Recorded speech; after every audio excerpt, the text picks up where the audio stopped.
Right, so we're just going to finish off this little section on striking with relaxation, and we're going to just work on the actual punching part. I'm not going to do too much on this today because in a few weeks' time we're running a workshop, so we're doing a full day on this. If you can make that, it will be great. We'll be up at Tempsford outdoors, and of course if you can't make it, I'll most likely put it out for download anyway. But just briefly, we've got this idea of hitting with relaxation.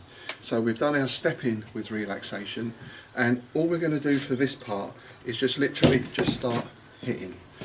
Now, it's better to hit people, but if you're hitting quite a lot, then people get a bit fed up with that. So if you can get a pad or something like this, it's not ideal, but at least it means you can get a bit of repetition work in without sort of running out of training partners. So you just get your partner to hold this pad against the body and you just hit but stay relaxed. In other words, we're not doing the sort of focus kind of work, because you see that has very little effect.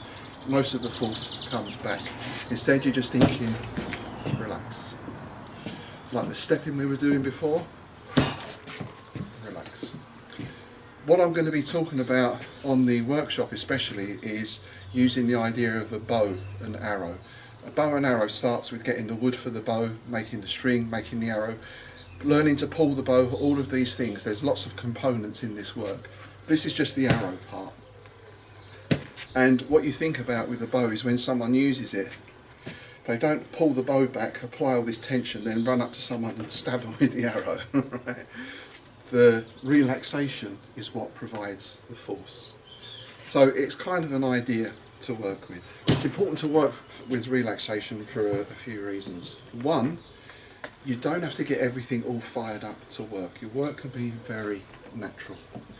Two, having this relaxed mindset and movement is much better for our health, our mental health and our physical health as well. We're not constantly locking everything up, we're not constantly firing up the nervous system. And this always sounds quite odd to some people, especially people who work with the, let's call it the going feral model, where any time you fight you have to get into this so-called feral mindset.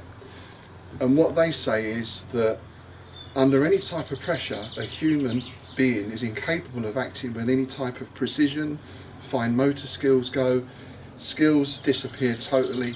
So under pressure, all we're capable of is this kind of thing, which I'm sure comes as a big surprise to pilots, musicians, actors, soldiers, bodyguards, almost anything where people are working under pressure, are able to land a jumbo jet or whatever it is. I mean, Jay, you Thai boxing at quite a high level. That's pressure, right? You're going into a ring to fight a guy. Yeah. What happened to your skills?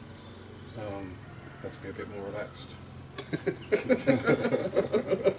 Otherwise, tension doesn't work. Right. Doesn't work at all. Right. And you're able to stay relaxed and do your thing because? Breathing, movement. Right. Right. It's the only way. Yeah. Which comes through your training. Yeah. Right? So of course, if you train to degrade your skills, then that's how you're going to work. If you train to increase your skills, if you get your skills up to this amount, then even if there's some degeneration under pressure, you're still at this amount, as opposed to forever working at this one level. It's also a bit of a one-size-fits-all solution. Whatever the situation is, you go feral. Now, I did a lot of this work myself back in the 90s. There were certain practices we did. It was quite involved, quite in-depth work. At the time, there was a big theory around something called the reptile brain. The theory is not that great, but nonetheless the effects were that you could change your mindset through certain practices, almost put yourself in a trance. Not a recipe for success, not a recipe for a good life. And what I see today is some people doing the same thing but on quite a superficial level, right? They're pretending, they're acting in this way. It's more Will Ferrell than real Ferrell, you know. But it makes people feel that they're doing something. And I mean, I saw something this week. I was just telling the lads, a guy who's showing people how to slash eyeballs, and then you come out and then you do this awareness thing, and you can't trust anyone. You've always got to be ready. Great, all right, if that's what you want to do, but again, not a recipe for a successful life. All right. So be relaxed in what you do. Be relaxed in your movement. Be relaxed in your attitude. Doesn't mean you're not alert. Doesn't mean you can't operate. but you have to practice this stuff. It's a very old joke, musician's joke, and the English version is young man's rushing through the streets of London with a violin case under his arm, and he says to a lady, "Excuse me, madam, can you tell me how I can get to the Albert Hall?" And she says, "Practice, young man, practice." And that's what it is, practice. Practice the right way, it won't let you down. So, that's what we're going to do now. We'll see you next time.